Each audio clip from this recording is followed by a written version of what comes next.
Halo teman-teman, Assalamualaikum warahmatullahi wabarakatuh. Kembali lagi dengan Pojok Curhat. Jadi hari ini kita akan membahas tentang bagaimana orderan di toko online kita, baik itu Tokopedia, Shopee, TikTok Shop, Lazada ataupun juga yang lainnya, bisa orderannya meningkat tanpa iklan.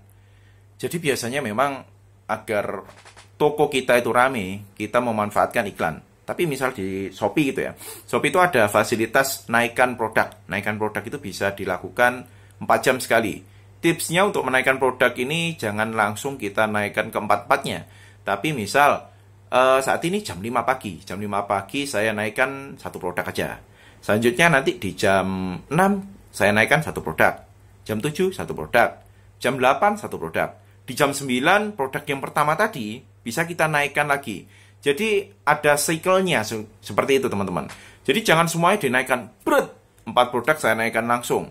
Nggak masalah, tapi kalau 4 produk kita naikkan langsung, istilahnya seperti ini. Produk-produk yang kita naikkan itu akan dinaikkan sama Shopee di pencarian yang pertama. Kalau kita menaikkan ke 4-4-nya dalam 1 jam, seperti ini langsung. Seret, ada 4 produk kita di atas pada 1 jam pertama.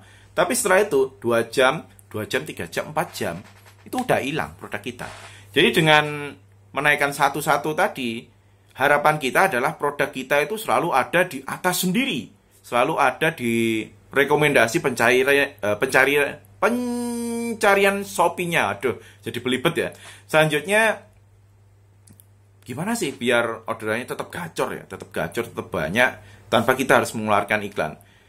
Ada istilah kadang beberapa penjual itu mengistilahkan produk yang harus dikorbankan. Istilahnya juga produk bumper. Produk bumper itu seperti apa? Jadi gini, beberapa penjual itu sengaja memberikan produk yang harganya itu kadang tidak masuk akal. Bagi kita yang biasa ya. Tapi dia biasanya itu adalah supplier besar. Misal ada produk, ini kacang kapri nih. Kacang kapri itu harusnya kalau saya beli harganya 10.000. Tapi kok di Shopee ada yang jualan 8.000. Ini gimana? Ternyata setelah diselidiki lagi, si kacang kapri ini kalau order 10.000 pieces, harganya 7.500. Nah, inilah yang disebut sebagai produk bumpernya itu di situ, teman-teman. Jadi si distributor ataupun juga supplier besar tadi membeli dalam jumlah yang sangat besar, selanjutnya dia menjual di marketplace itu tanpa keuntungan yang banyak gitu ya. Harapannya adalah agar banyak orang itu beli produknya ke toko mereka. Supplier kecil kalau beli ke produsen langsung harganya kan 10.000. Tapi beli ke dia bisa 8.000. Akhirnya produk dia tuh rame banget. Rame dijual. Rame istilahnya closingannya banyak sekali. Kalau dihitung-hitung sebenarnya dia nggak ada keuntungan sama sekali. Tapi itu diperlukan agar toko dia makin rame. Reputasi dia makin bagus. Dan juga toko dia makin dikenal. Itu aja sih sebenarnya. Fungsi dari produk bumper itu seperti itu. Jadi untuk kriteria produk bumper itu seperti apa? Ini tidak ada kriteria khusus untuk produk bumper itu. Yang penting teman-teman bisa mendatangkan harga produk dengan nilai yang paling bagus. Yang paling bagus, dan memang kebanyakan toko besar itu akan selalu mempunyai yang namanya produk bumper ini. Ya, kita bisa cek dalam toko tersebut ada produk yang gak masuk akal. Pasti kalau kita masuk ke dalam toko besar, ada harga itu tidak masuk akal. Saya itu udah tanya, Mas Bobi, saya udah tanya itu ke yang punya, yang produsennya, harganya itu 10.000 kok. Dia bisa jual 8.000. Ya ternyata dia pembeliannya 10.000. Seperti tadi ya teman-teman ya. Jadi untuk produk bumper itu memang difungsikan sebagai pengikat ataupun juga penarik. Itu juga difungsikan sebagai pengganti iklan, teman-teman.